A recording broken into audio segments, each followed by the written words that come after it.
qué sentido? Primero, porque son instituciones que están preocupadas por acercar a nuestra región y trabajar con creadores que piensan el arte desde el hoy y desde las nuevas tecnologías, lo que esto nos permite innovar, que es la palabra que vamos a robar ya a Cathie durante estos días. Me acompañan en la sala, está presente el señor Stephen Smith, director general de Anglo-Mexican Foundation. Muchas gracias, Stephen, por estar con nosotros. Aquí, con un servidor, está presente Lorena Martínez, gerente de programas de arte del British Council, que le agradecemos muchísimo también haber, dentro del programa, haber traído a Cathie, y Jimena Lara, quien es la nueva directora de Anglo Arts. Es un honor, que creo que casi es tu primera actividad, y creo que es de honor agradecer muy profundamente el trabajo de Anglo Arts y de Susan Chapman durante todos los años que estuvo acompañándonos, porque eso es lo que hizo, acompañar la cultura mexicana por mucho tiempo, y es alguien que extrañaremos, pero que también sabemos que está su trabajo en muy buenas manos. Tienen felicidades. Cathie Boyd, quien impartirá hoy la conferencia, es directora, productora, curadora, reconocida internacionalmente, así como por, sobre todo, su liderazgo en el trabajo creativo. Con más de 25 años de experiencia, trabaja en diferentes manifestaciones artísticas, tales como la música, la ópera, las artes visuales y las películas. Sobre todo trabaja conjuntándolas. De igual manera trabaja también a nivel estratégico y práctico, logrando nuevas e inusuales formas para alcanzar sus objetivos. Cathie nació en Irlanda del Norte, donde se graduó en el Conservatorio Real de Escocia y creó la compañía Cryptic en 1944.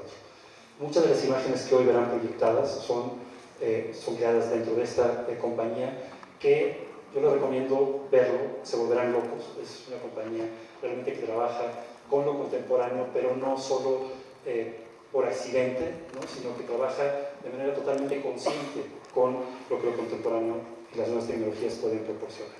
Su experiencia lo ha llevado a numerosas comisiones y colaboraciones en más de 25 países. Ha sido pieza clave para ofrecer una sólida plataforma para artistas de todo el mundo, después de haber creado el Festival Sónica en Glasgow en 2012. Y asimismo cuenta con experiencia en el manejo de nuevas tecnologías, como mencioné, por lo que ha recibido diferentes premios y sobre todo la beca Nesta. Ha sido galardonada por la mejor programación por Sónica, por el Scottish New Music Awards, como mujer europea con logro en las artes, y algo que para mí es muy importante mencionar dentro de su currículum es que se desempeña como vicepresidente de la Junta del International Network for Contemporary Performing Arts, una institución que ojalá estuviera más presente en nuestro país, una institución que admiro yo muchísimo. Muchas gracias a todos. ¿Quieren dirigirnos unas palabras? Muchas gracias, Juan, ya lo dijiste todo muy bien. Gracias a todos, gracias a la UNAM y al Dr. Volpi por su siempre alianza con nosotros. Gracias a Cathie por estar con nosotros. Comentarles rápidamente que Anglo Arts es la rama cultural o el brazo cultural de la Fundación Anglo-Mexicana, y trabajamos todo el año para desarrollar proyectos de intercambio y de alianza que acerque más el Reino Unido con México en cultura, en actividades académicas y en arte. En este caso de la mano con el British Council, que ya Lorena les comentará un poquito más sobre el programa que llevamos juntos, y agradecer esta oportunidad y efectivamente a Susan Chapman y todo el trabajo que ha realizado a lo largo de estos años, a su equipo aquí presente. Muy honrada de que esta sea la primera actividad y esperando que haya muchas más. Muchas gracias, Juan. Muchas gracias a todos, otra vez, Cathie, bienvenida. Comentarles un poco del programa. Cathie viene invitada dentro del programa que se llama Seen and Here in UK, México. Llevamos ya 3 años en este programa, somos 4 aliados: Anglo Arts, Cryptic, Senat Más en Morelia y el British Council. Y es un programa de intercambio de residencias artísticas entre creativos del Reino Unido y de México. Bueno, estamos en un teatro, esto es tercera llamada. Cathie, estamos en tus manos.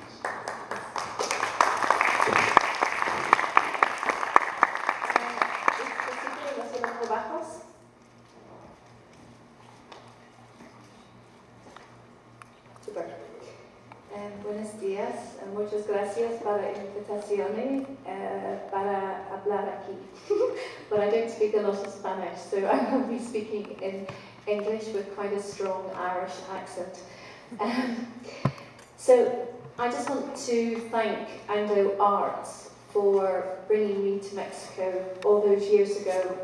I first came here in 2000, presenting Electra at the Centro Histórico Festival.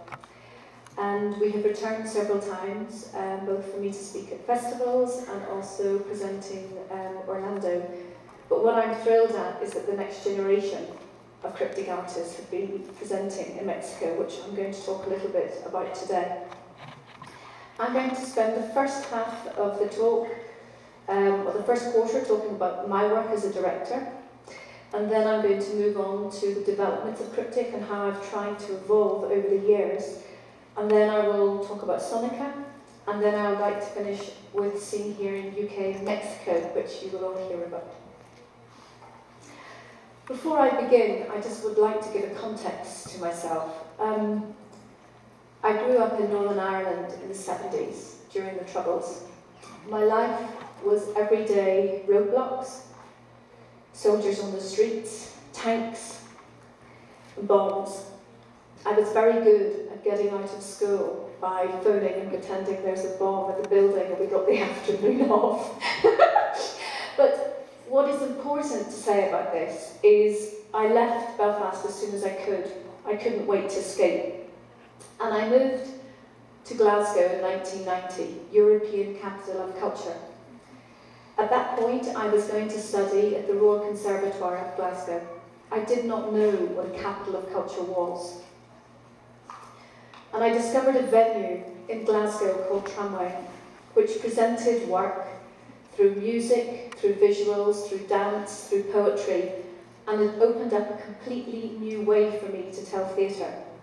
I came from a country where I only understood political drama, Protestants and Catholics, and some of the best writers in the world. I used to dance to Seamus Heaney as a child.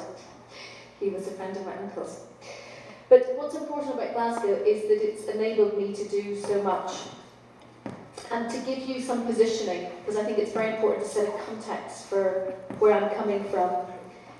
Everybody knows the Edinburgh Festival and everybody knows London, and it's only 5 hours by train. But from Mexico to understand that Glasgow and Edinburgh are 50 minutes by train, I cannot stress this enough. Edinburgh is the capital, the romantic, beautiful city, obviously famous for Harry Potter. And Glasgow is the industrial, working class, hard city. But throughout the year, Glasgow has an incredibly rich cultural scene. And I popped Belfast on there, so you can see with Brexit why the complications are, but I'm not going to discuss that today. What Glasgow is most famous for exporting is its visual art. Glasgow School of Art has presented some of the best Turner Prize winners, Charlotte Prodger, Duncan Campbell, Martin Boyce, Richard Wright. But also Glasgow has produced a lot of bands. And I can't stress that enough, what has come out of Glasgow, as well as there being an incredibly rich underground scene. So, returning to Cryptic, we're a producing art house based in Glasgow, and our raison d'etre is to present the best international work, as well as nurturing the creative talent of tomorrow. For me, the most important thing when you see a cryptic production is memorability, that it will stay with you and it will hopefully inspire you. And we still are ravishing the senses, which I hope some of these images will show you as we continue on. These are the facts and figures. So we've presented work in 29 countries. We're at 966 artists, and in our 25th anniversary this year, we're determined that we benefit 1,000 artists. And I'm told by the office we're quite close. These are stats from January. So where has all this work taken place in the world? The blue is obviously co-production, and I'm delighted to say that Mexico is quite a large red dot. So the red dots are where we perform mostly. And yeah, maybe continue to bring work here, but I'll talk later about the work we've done in Mexico. I think it's very important.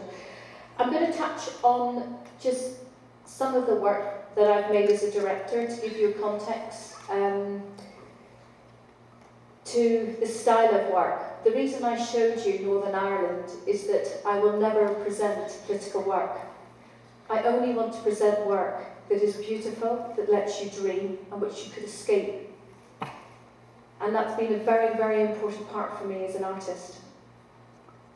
I chose to show this slide because we were one of the first companies to put projection and video on stage in 1998 in Scotland.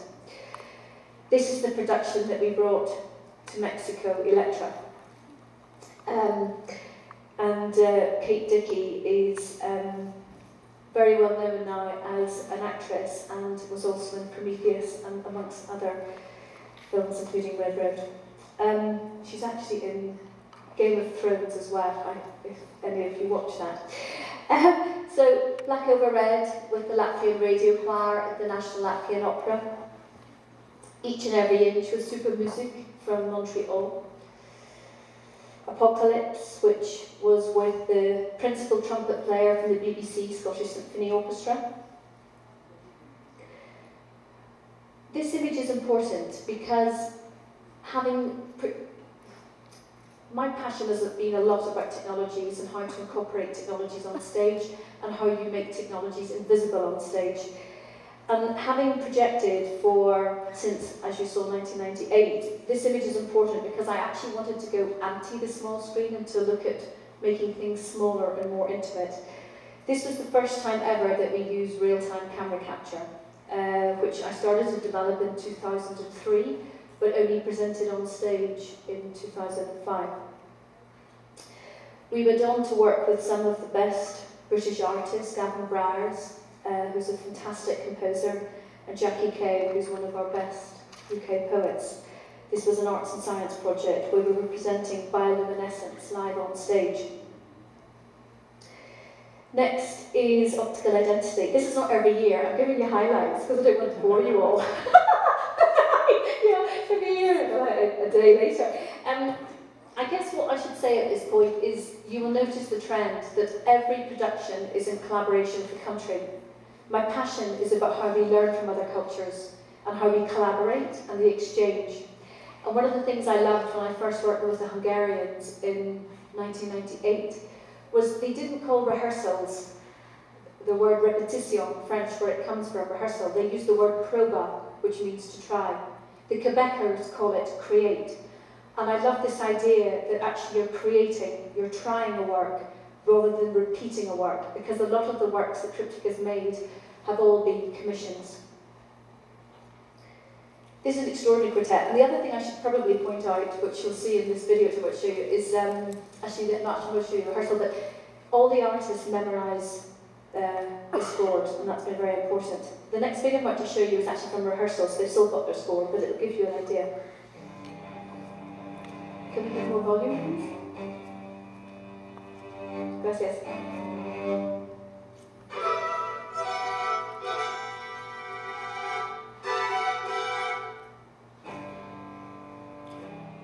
This is from the dress rehearsal, but they went on to memorise this and they never had the scores visible.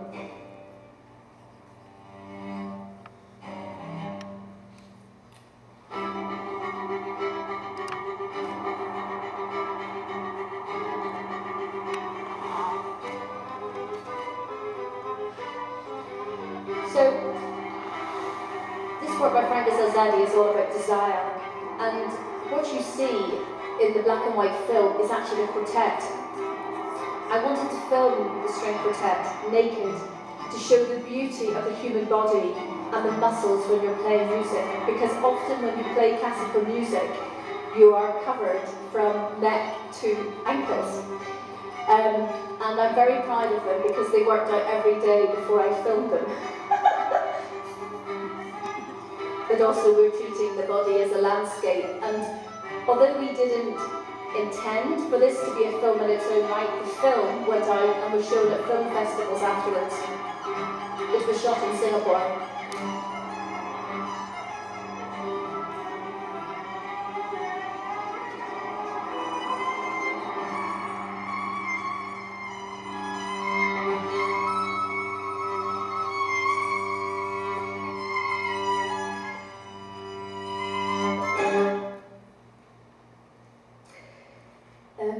Production that I'm going to touch on is with Third Coast Percussion from Chicago. This was premiered at Peak Performances in Montclair, which is an extraordinary venue which normally commissions Robert Wilson, William Forsyth, Robert Lepage, and we had an extraordinary time in the venue, technically in the summers, for a residency before we actually premiered the work. And we also commissioned, this is the second time that I'd commissioned Gavin Browers.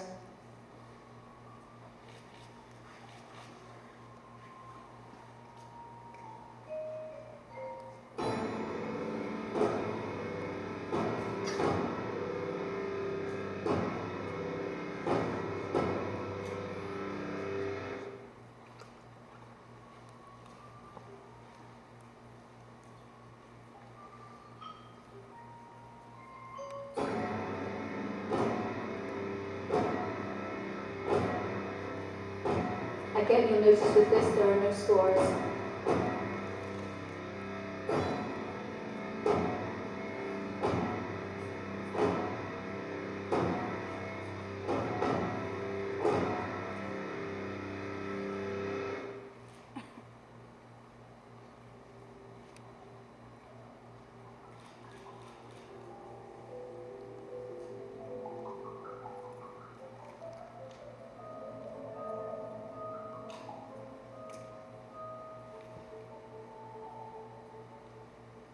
This is with a Colombian filmmaker who's based in Brussels called Amigo Meniguelas.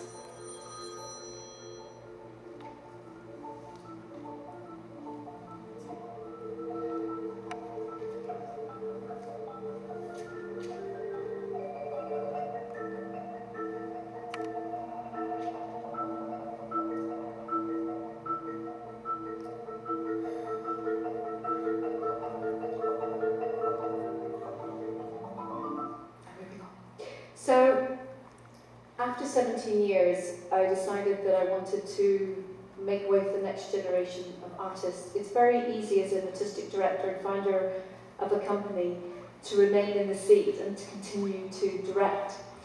But I'm very passionate about supporting the next generation. So, Cryptic today, we run 3 programs, well 4 actually. We have Cryptic Nights, our emerging artist program, Cryptic Artists, who are 4 to 5 British artists who we commission, tour and give residencies to, Sonica, which is our biannual festival, and Cryptic Performances, which are one-off events that we do in various countries. So Cryptic Nights started in 2009. It's an open call programme that we run, and that's very important for us to discover talent that we don't know about in the city. When we began Cryptic Nights, it was open to every artist, but over time we've realised that it's very important to support the Scottish landscape, and it is only available now to Scottish-based artists. But they don't have to be Scottish, that's what's good. These are some of the facts of the number of artists that we've supported since 2009. And what's been important is artists can emerge at any age in their life, and I think that's very important. This piece that I'm about to show you is by Johnny Knox, who works in, let's say, technology, but he submitted this application to us, which was for Full Dome. We'd never presented work in Full Dome. We hadn't presented work in the planetarium before, but we did have a very good relationship with the Science Centre in Glasgow. So we were thrilled to show this work at Cryptic Nights, which we then actually brought back to Sonica because of its success.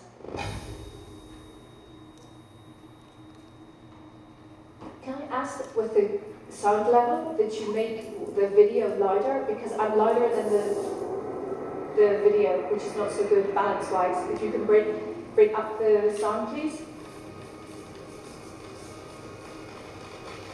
And Alicia, I'm relying on you to translate that. Thank you.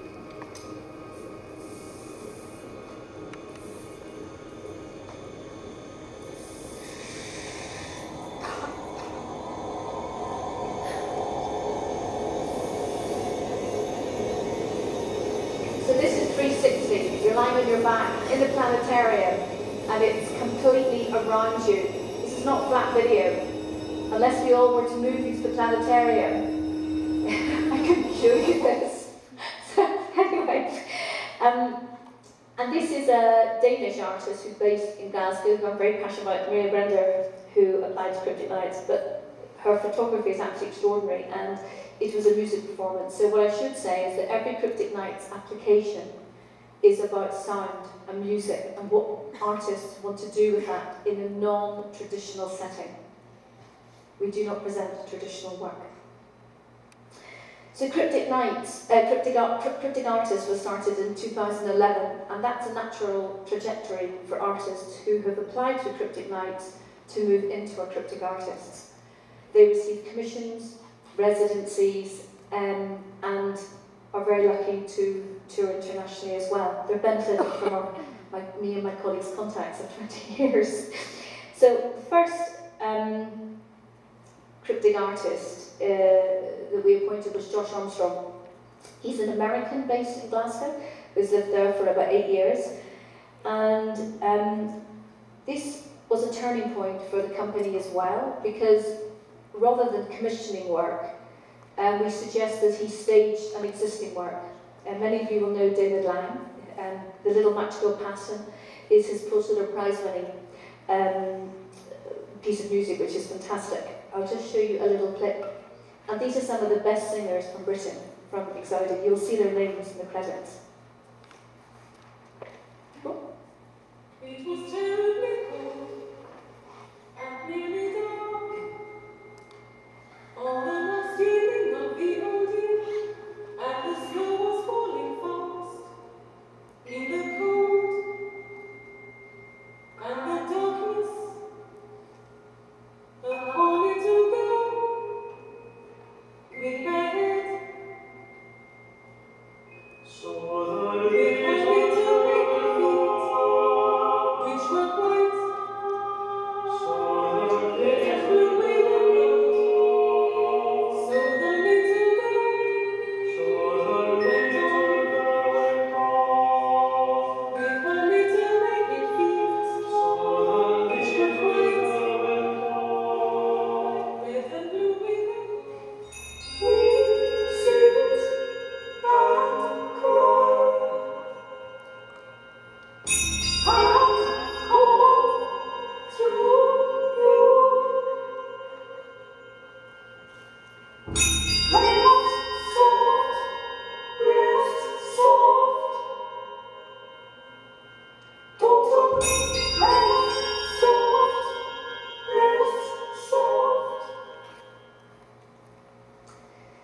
So the next work that Josh made with us was a commission, Shorelines.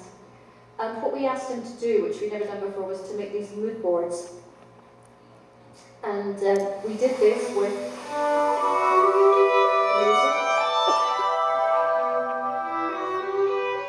which was made by Oliver Coates, who is a young cellist from Britain who's moved into composing. I'll let you hear a little bit.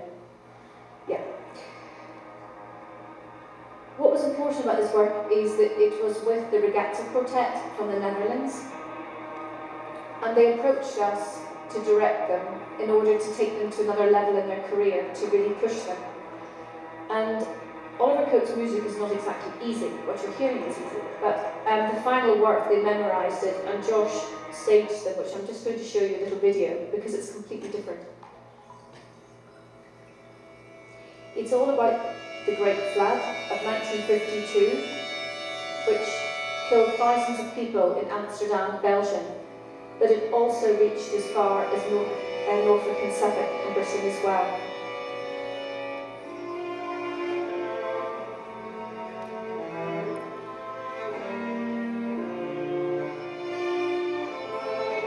A dark piece about a dark subject.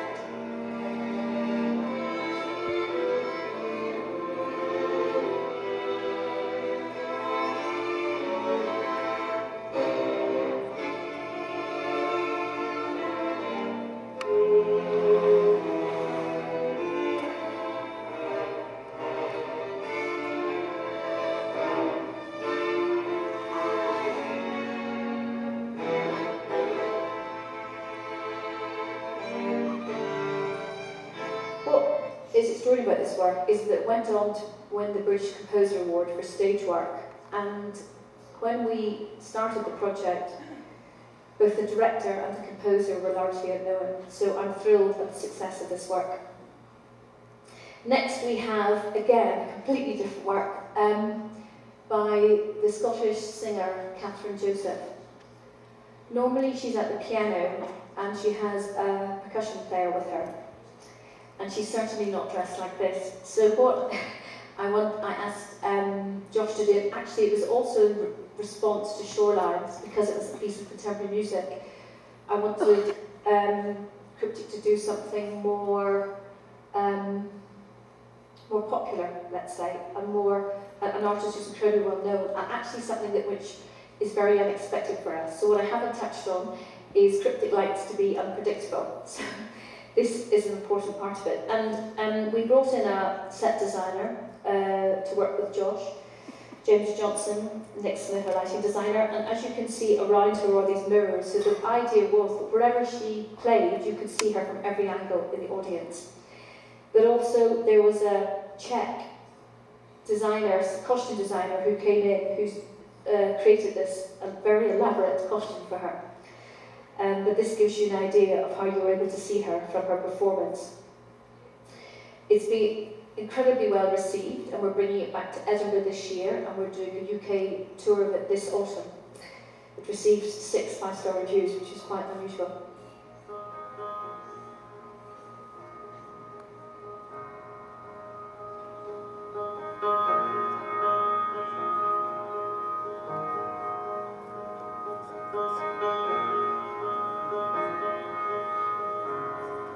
Even the jewellery was designed by this Czech lady.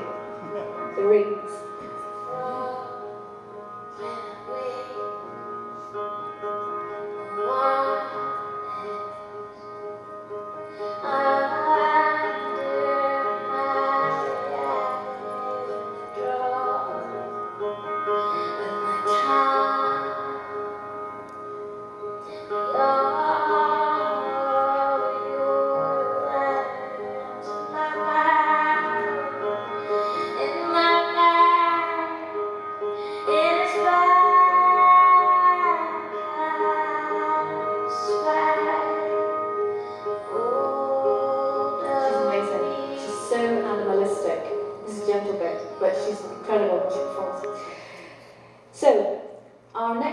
To show you about is Heather Lander, a graduate of Glasgow School of Art. When I saw her degree show, she actually won the Bram Stoker Award. She made light sculptures, immersive light sculptures. And looking at them, I thought, wow, wouldn't it be amazing with music? So now she makes sonic light sculptures. And we often invite her to work with different composers. So I'll just show you a little. This is relaxing, chilled. She also speaks in the video.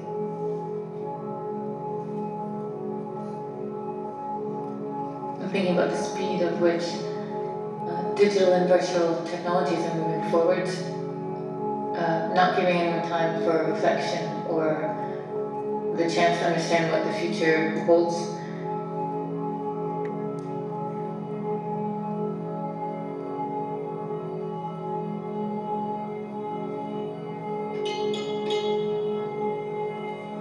Continuing to work with ideas of physical versus the virtual, and thinking about how we might be losing our sense of what our physical reality is and why it's important.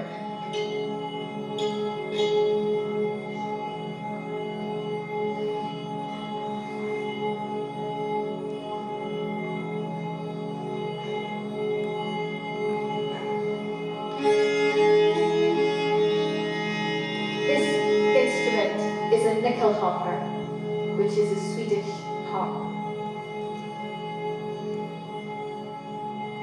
Illusion is everywhere, and our perception of reality is becoming harder and harder to keep a hold of. I'm not into this idea of everything always having to be moving forward. I think there should come a time when we say, you know, this is as far as technology needs to go.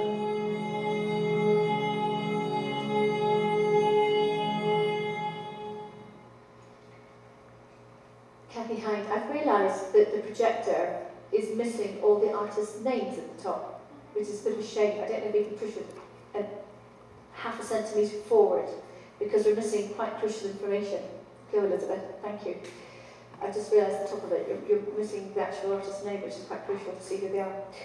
Cathie Hind, musician, visual artist. She works a lot with nature and technology.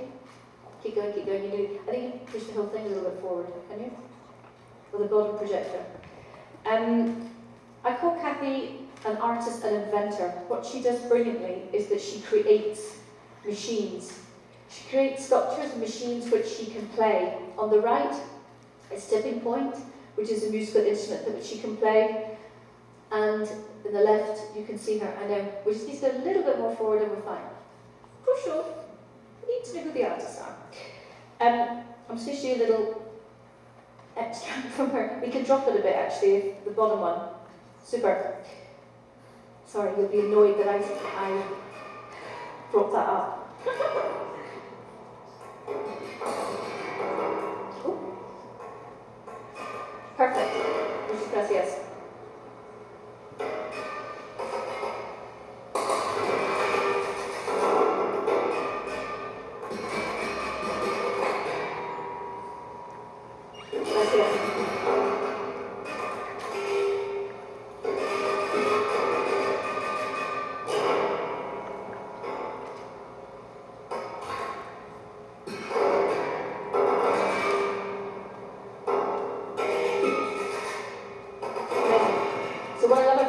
Is whether you're 7 or 70, it brings a smile to her face.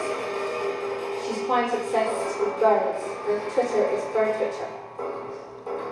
And she's also featured on Heat of the Day, as well on BBC Radio 4. Those of you who are up at 5:58 in UK time. Beautiful. Robbie Thompson, another graduate of Glasgow School of Art. Many of you may know he has been presented here in Mexico a few times, and I actually saw his degree show in 2008. He had this extraordinary room in the dark with these piano keys that twinkled, and I was crazy about it. And I left the artist a note saying, please contact me. And I never heard from him, of course, because when you graduate, you're partying, you're not interested, really, you're not thinking about your next job. Silly him. But what's very strange is that 2 years later, he ended up being a technician on one of my shows, and I didn't know it was the same man. And we were on tour in Finland, and somebody said, Robbie makes kinetic sculptures. To which I replied, Robbie, have you something to tell me?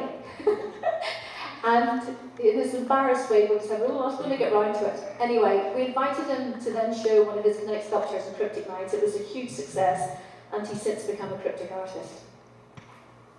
This is his production Transformer, if you're wondering how to pronounce that, XFRMR, Transformer. And this work has been presented in over 12 countries, I think. A little excerpt.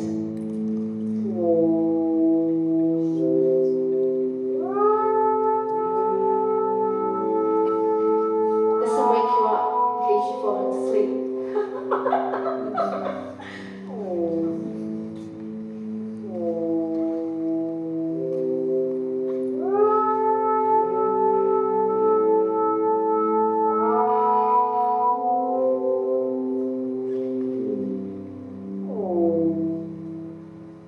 It was shown at Senard.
So now I'm just going to talk a tiny bit about what Cryptic have done in relation to technologies and how we've worked with Bernard and Didier. So we developed an app in 2010 with a company called Ludometrics, which won an Arts and Business Award.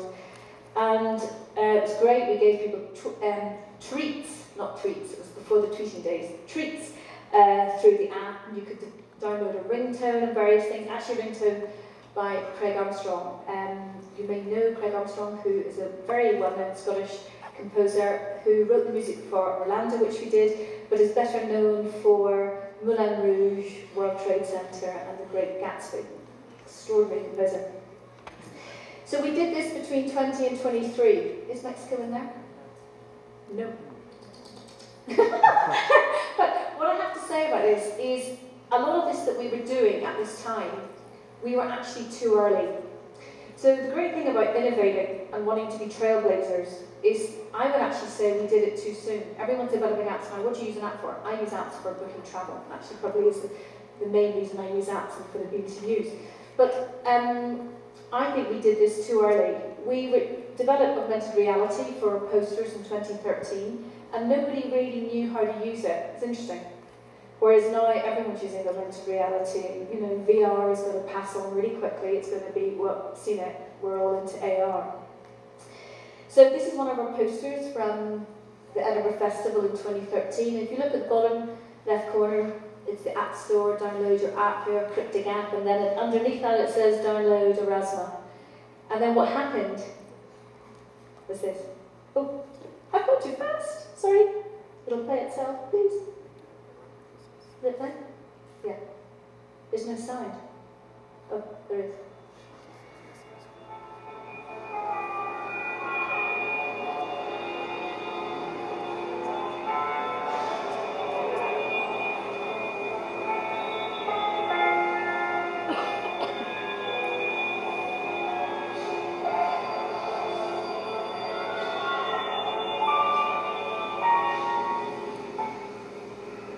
And then you book your ticket.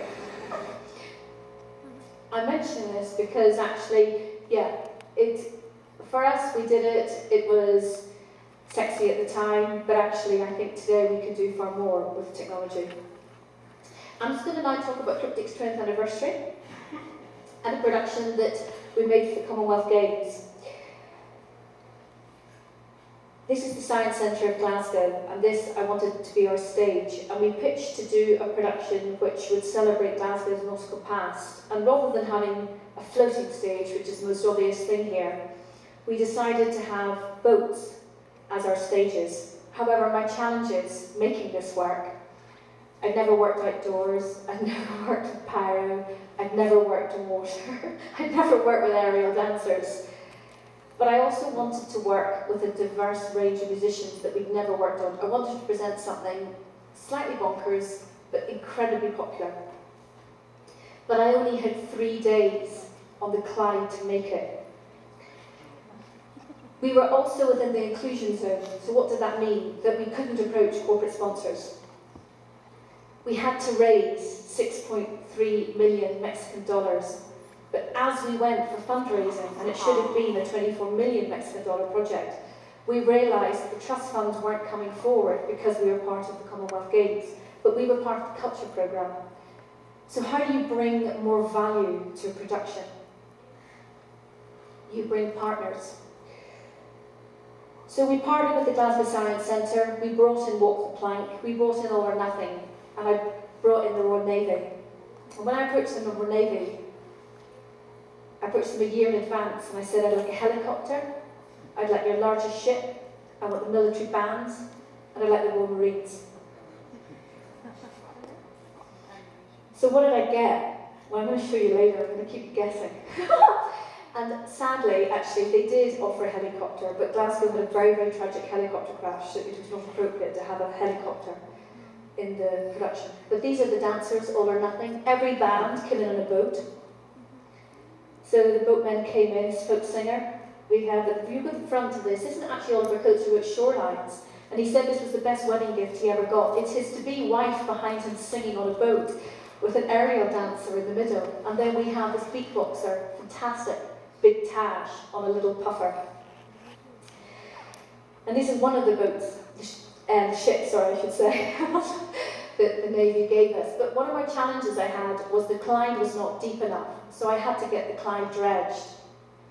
And I got the Clyde dredged, by 1.5 meters to bring in this minesweeper, and I didn't pay for it because I begged and told every favour I could for this production because I really wanted to do something special for Glasgow. This is a glance. Want to know what it looks like? Here you go. You can only do one of these productions once. You can't repeat it. So they were asked to do it again. We can't.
That the Navy come in and rescue her on a boat because I just wanted to do something really wacky while also showing the skills of the Royal Navy.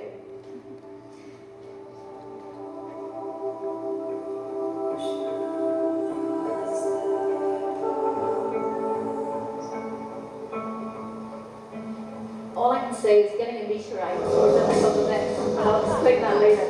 Okay, here we go. Dispatched 2 boats to intercept you, and a team of armed Royal Marines will board your vessel.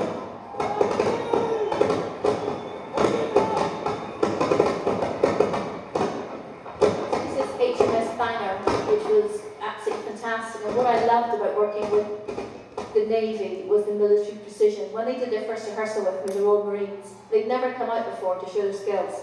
The first rehearsal, how was it? And they literally went up the Clyde 7 times to rehearse it until they were perfect.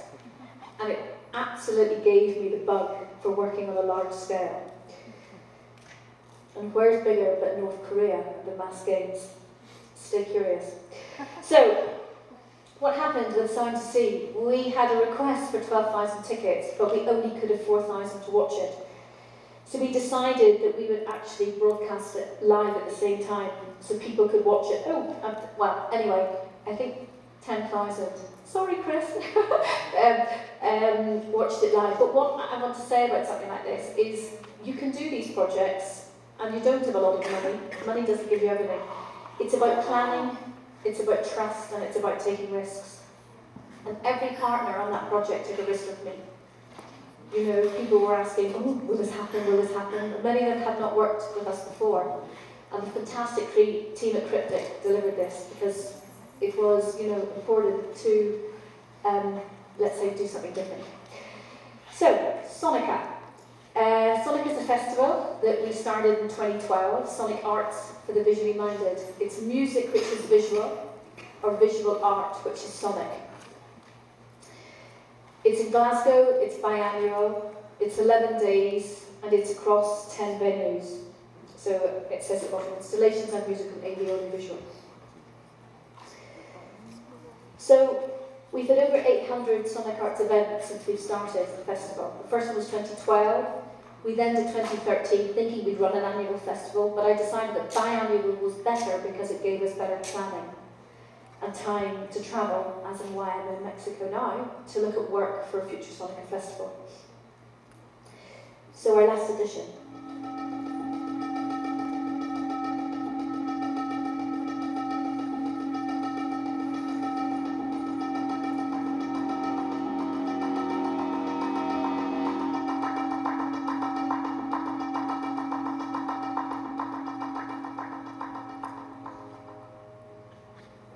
I got the... Penny was awesome. Yes, phenomenal. Nothing I've ever seen before. It was amazing. I loved it. So many elements. I think it was brilliant.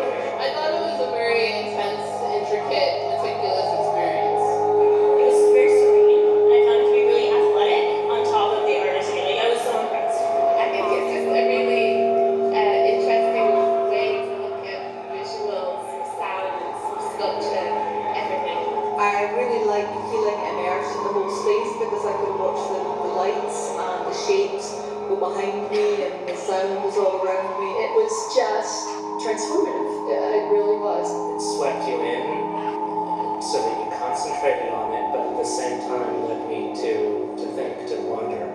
I thought it was unsettling and visceral. I was very taken by that because I'd not really seen something like that done before. It was awesome. I didn't really go in with any expectations. It worked obviously flawlessly as everyone comes out and you can see. I really like being able to see into the culture in Taiwan in such an aesthetically pleasing way. I had lots of fun.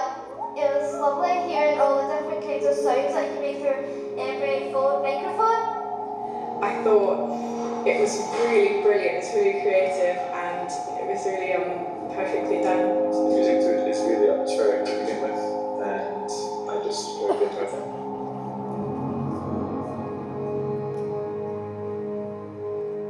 Which you cannot have a festival without having the support of all these partners. Thank you, Arts and British Council, are there. Have no fear. So, a space for sound is visible. I'm just showing this work because it was by a very young group that I saw in London, and they created this interactive light show where you could, I realised, and we could program music in here. So we had Palestrina, sung by the amazing Dunedin consort from Edinburgh, as well as this young Glasgow string quartet, the Glasgow string quartet. The composer in one.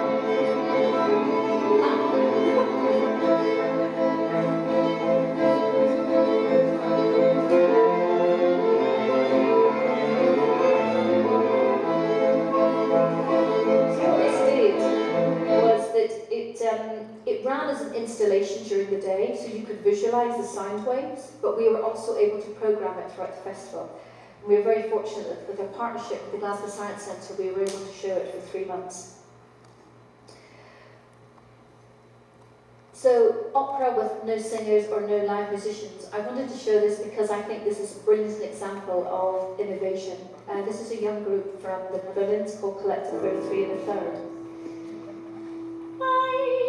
Bearing in mind, this is 7 years old.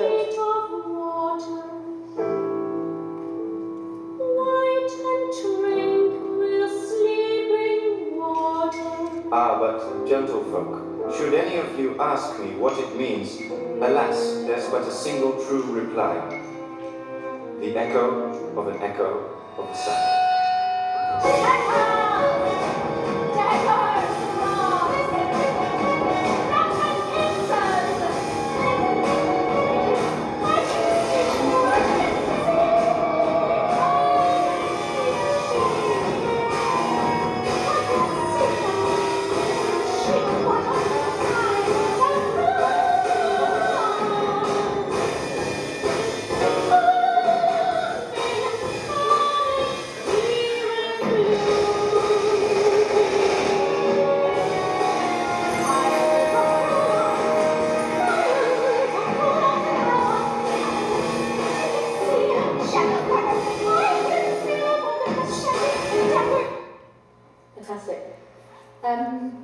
We commissioned this sonic walk in Glasgow in 2013. It's still available today. You start at the CCA. If you want to have the cam walk, you walk through the park. And if you want to have this sort of more active walk, you walk through the city. And what this really is you download the app, you listen, and these fantastic Van Riesch and Strubos have created this fantastic sonic walk. But I wanted to bring your attention to this work from Denmark because they spent 9 years developing an underwater concert. This is a carbon violin that this gentleman is saying, and I'm not their agent, but I just think when artists spend 9 years developing something like this, it's extraordinary. They had deep sea water diving training, and they sing underwater without any apparatus. This is the set. And what's extraordinary when you watch the performance, they literally come up and gasp for breath and go back underneath.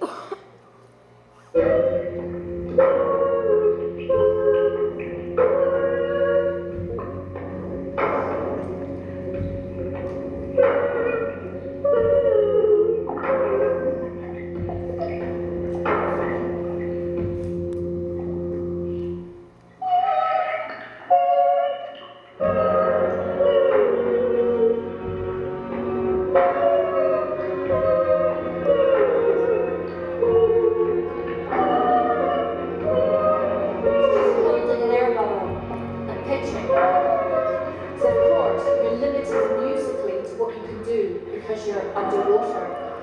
But what was fantastic about this is we presented this in Glasgow, it sold out, and people who would never come to the theatre came to see this.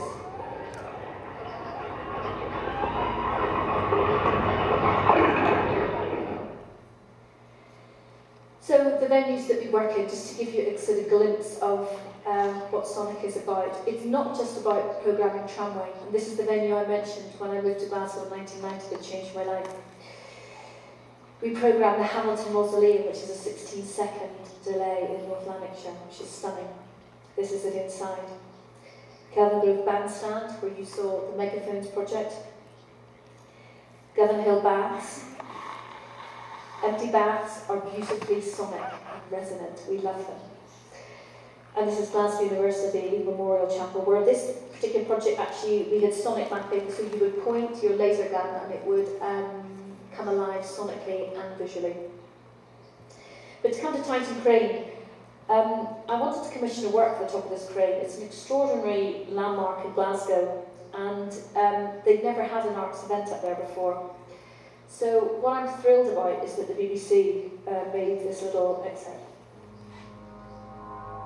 And Michael Begg, who had recently gave a talk in Mexico, was at CMAS in December, he won the Sonic Arts Award in Scotland for this piece. But Sonic is about presenting music in unusual spaces. And we all live in countries who are fortunate enough to have amazing old, amazing old architecture that we can use. How do we embrace our buildings and use them?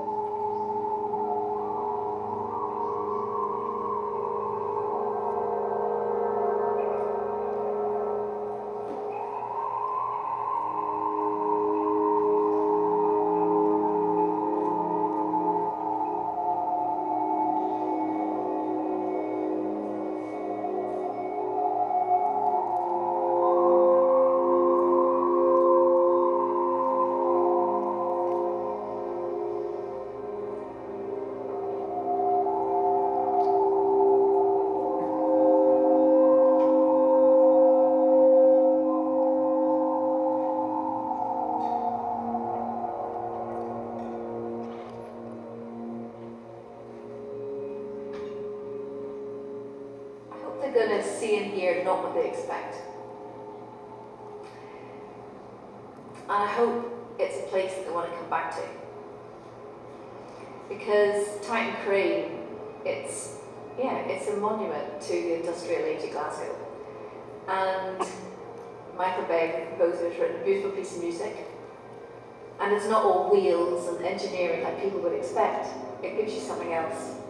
And it's very beautiful. And they can look out the window and see the view and take in Glasgow in a way you wouldn't normally be able to view the city.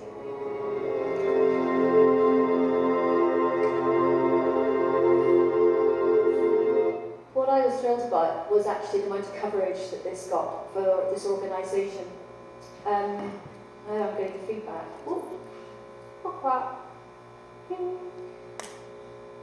Where's that coming from? Okay, thank you. Yeah, so we also do a little Sonic app in London at King's Place, where we're an associate artist. And this is just a little glimpse of 176 snails making music. Slow pixel.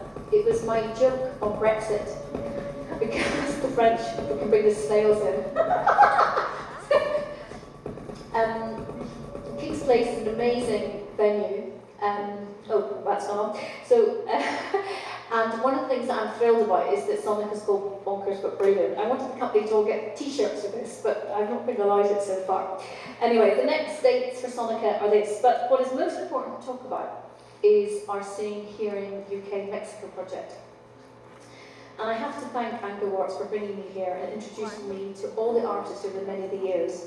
But this project is an equal project between the British Council, CMAS and Cryptic. And what is this project about? It's about high quality, innovative cultural exchange, where we learn from each other, peer-to-peer learning, and where we have residencies and performances, both at Vision Sonoras and Sonica. So far, because we're just beginning 2019, 10 artists have exchanged. That's 2 artists from each country. And they've been selected through open call. This is not Mexico, as you might have guessed. This is Cove Park in Glasgow. Not Glasgow, in Scotland. It's an hour from Glasgow, so it's only an hour.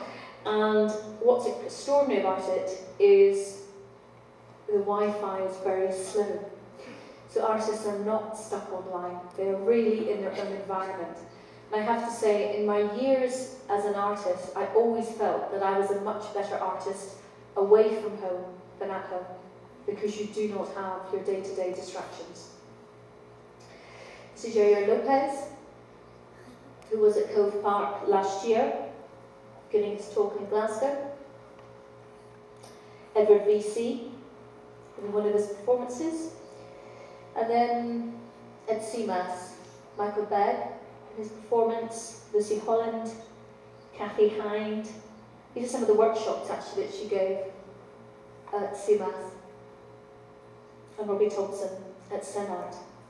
But before I tell you what to say, so our 2017 festival at Sonica showed 2 fantastic projects from Mexico, Manuel Rocha and Gilberto Esparza and Marcela Armas.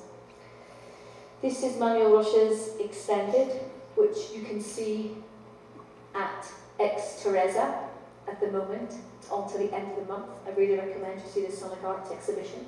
It's also on at El Armatoria. This is a great piece, which is a record player playing snoring. This is the amazing work Cedarel. And when I wasn't joking earlier when I said putting on Sound to Sea was easy and getting a meteorite, I don't ever recommend trying to get a meteorite. We were very, very fortunate the British Museum loaned us a meteorite, but it's incredibly complicated and expensive because you have to pay for security for it to come up from London. But today, Sabina Corvo-Rubrias arrived in Scotland, and she's starting her Cove Park residency today. And on Saturday, I will go to Cove Park and take all the artists out and show them a bit of the Scottish countryside. But I can't stress enough the peer-to-peer learning. This month we will have 18 artists at Cove Park, 9 international and 9 Scottish. So the international artists this year come from Argentina, Mexico, Canada, Catalonia, Australia and Ghana.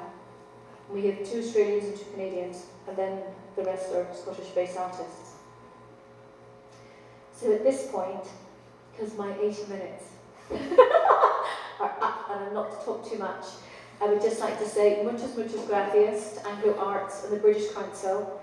Muchas gracias for making Sing UK Mexico make it happen, because it's been a fantastic project and we have lots more to do together. Muchas gracias.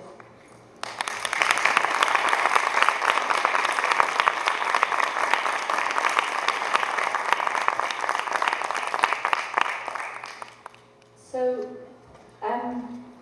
we can do a Q&A, and I've got to switch to hear the translation. If people have, it's always a bit difficult to start with Q&A. Who wants to start? But I can hear, I will not guarantee I'll understand your question. But if anybody has a question that they would like to ask about anything, if there's none, I won't find in the slightest either.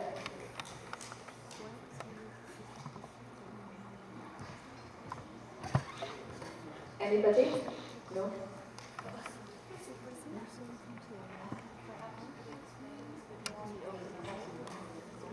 Yeah, so we run an open call with CMAS for Mexican artists to come to Glasgow, and that's how Yair Lopez and Sabina both were selected, and that's very important because through open call we discover new names.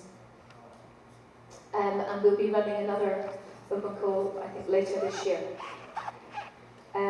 But I cannot stress how extraordinary the sonic art scene is in Mexico.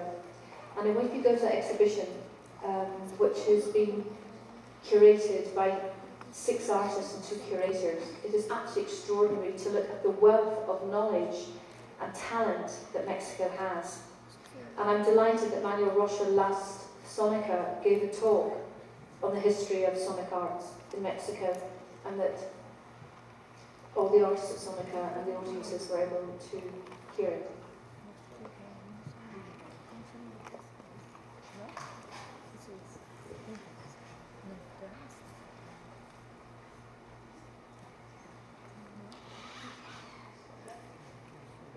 Hola, mucho gusto. Mi nombre es Melanie. Quería preguntar acerca de cómo los artistas mexicanos pueden aplicar para este exchange allá en Glasgow, y si solamente es para artistas que hacen música o también pueden ser ya sea danza o otra clase de arte visual, que no sea solo música, también aplican.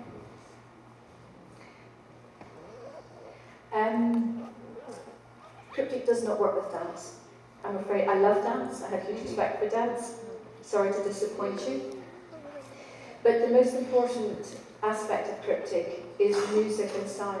We're funded by the music department of Creative Scotland. But it's more than a concert, it's how music is presented. So you could be a musician wanting to stage, as you saw. Many of the productions are staged in a theatrical setting, but you didn't see any dance. So I'm afraid, no, we don't. There are many, it's the same as Sonica, actually. I've chosen not to program dance because there are many, many great dance festivals around the world. And Glasgow also has DIG, Dance International Glasgow, that you can look up. So I've respected that the dance world and not crossed that border, whilst I also appreciate that dance and music have a natural crossover. Many people do this brilliantly. Gracias. Hola, ¿qué tal? Mi nombre es Adrián. Quisiera preguntar cuál es la importancia en estos días y por qué del sonido de la música frente a las nuevas artes, bueno, frente al arte contemporáneo, frente a las nuevas vanguardias, a comparación del cuerpo, a comparación de la imagen que se utiliza, que en los performances que usted nos enseñó está junto video, fotografía, sonido, pero ¿por qué esa importancia hoy en día, o cuál es la mayor tangente que tiene el sonido en el arte y en el humano hoy en día?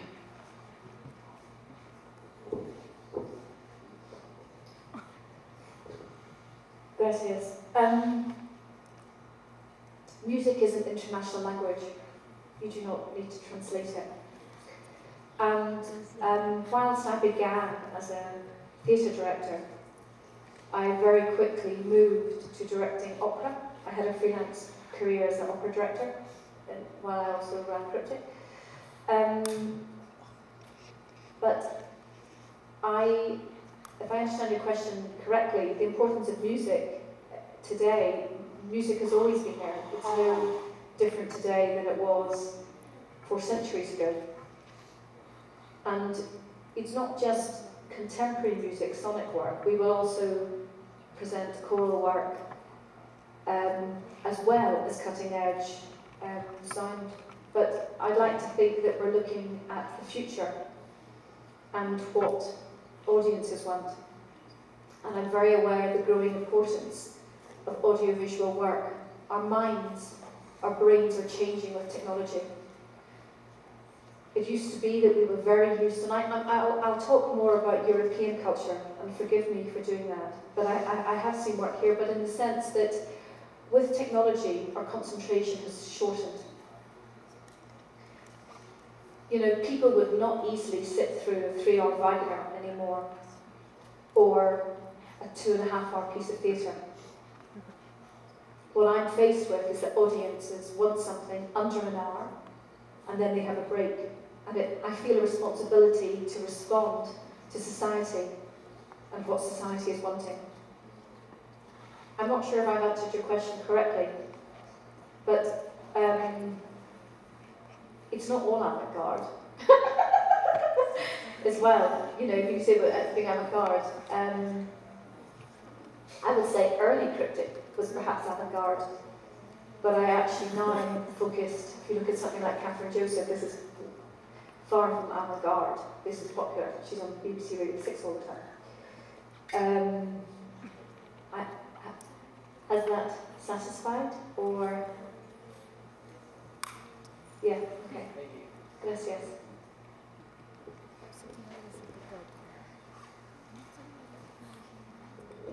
Bueno, buenas tardes, soy Fernando y... Hello, Fernando. Hello. Quería preguntarle si en un futuro traerían algo de Cryptip a México, igual algún show o algo que nos pudieran mostrar o que se pudiera hacer aquí en algún espacio de la ciudad. That's not for me to decide. We have to be invited. Yes. Well, you know, with Shum, we will this year be bringing artists, of course, to Morelia, and if they go to Morelia, they're going to come to Mexico and present their work. So I know, hurrah! So I know that they are in conversation with 2 British artists at the moment.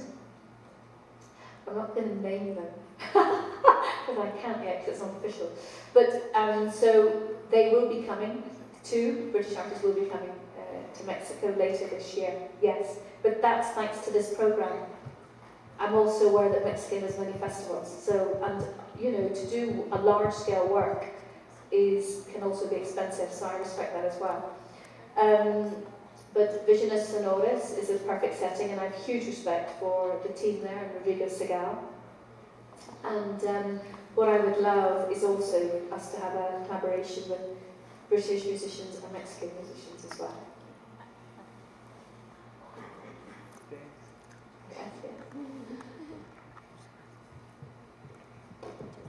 ¿Alguien más?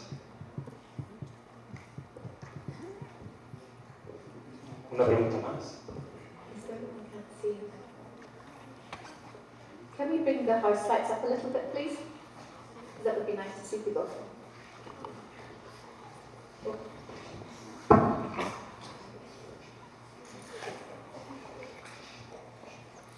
Buenas tardes, mi nombre es Abigail. Quisiera saber mucho gusto. Quisiera saber si los videos que nos mostró que embellecen esa parte de la fotografía y del sentimiento a través de la música y de las imágenes, ¿tienen un trasfondo emocional? ¿Buscan comunicar algo emocionalmente? ¿O hacia qué público va dirigido? ¿O qué es lo que busca producir emocionalmente hablando? Are you asking, just so I clarify, are you asking me as a director for what I showed at the very, very beginning? Yo creo que es una pregunta como del equipo, porque no es un trabajo que nada más usted, ¿no? Tanto los músicos como las personas que están en las fotografías, los espacios que están, que pasan en los videos, en las imágenes con distintos estilos de música. ¿Cuál es ¿Hay una intención en general de producir algún placer emocional? Emotion is the most important thing for me. When I say I don't present political work because of my upbringing, the emotion is absolutely number one. And actually, when I direct, I look at the complete emotional journey of a work and where you take the audience. And I know that as a curator, I'm also guilty of being very drawn to emotional work. Yeah, it's what drives us. I mean, one thing we must remember is that while externally we have changed, and everything around us changes, okay, I'm holding gadgets, internally we have not. So if you look to Greeks, what the Greeks talk about, nothing has changed. Our emotions are identical 4,000 years later. So I hope that the emotional element is, is important. The Greeks wrote great soap operas, actually, if you went to look at what they were writing. So internally, we have revenge, we have hate, we have passion, we have love, all of that. The same then as now. It's just that we can play the gadgets more.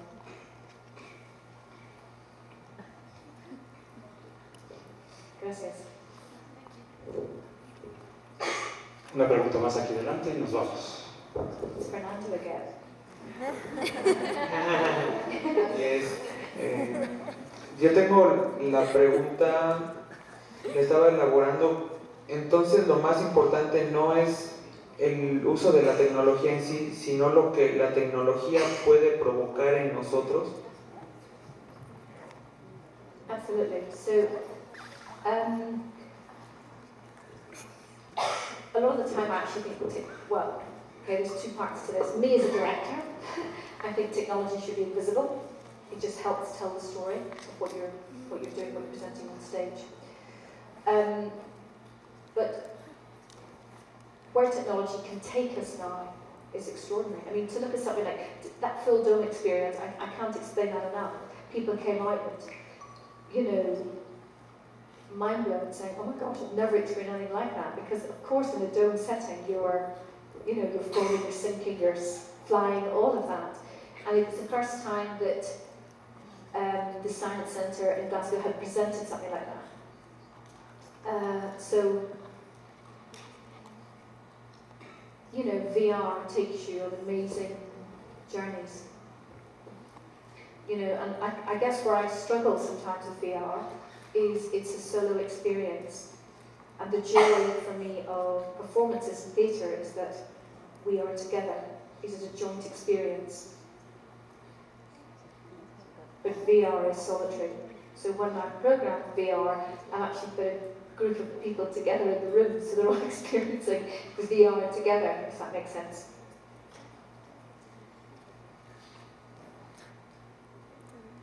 Understand? Okay. Gracias. Más. Gracias. I would like to ask. Thank you. It's an English, great. Okay. If you can give us like a tip or something for, because as I understand, you are a theater director, but you are also the artistic director of your company, of your festival. So if you can give us like a tip, how to work with both things, being the theater director of something, but also inviting people to join to your I have to be honest, when I started Sonica, it takes so much of my brain, and actually my brain artistically, that I find it very hard to direct now. So after 20 years of directing, I have consciously made a choice to step back and to invite people to Glasgow and to give younger people an opportunity. I'm very fortunate. I've had a fantastic time making work in lots of countries. And the artist in you never dies. You know, I am no short of ideas to drive the office mad. But I don't want to be that director all the time. I've chosen to be a curator and producer more, and to focus on that. And I think inviting the artists to the city is very important for inspiring the local community.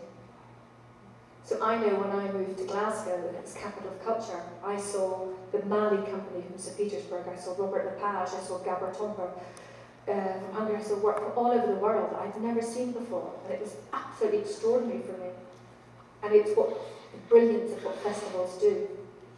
Festivals invite works from around the world which inspire people. You see the best cutting edge, hopefully daring work that then makes you think, I want to do that. So I feel very passionate about inviting the best of sonic arts, visual sonic arts, to Glasgow, but also giving the Scottish community an opportunity to showcase their work. So you bring in and showcase, but you also showcase local talent, and that's very important. Thank you.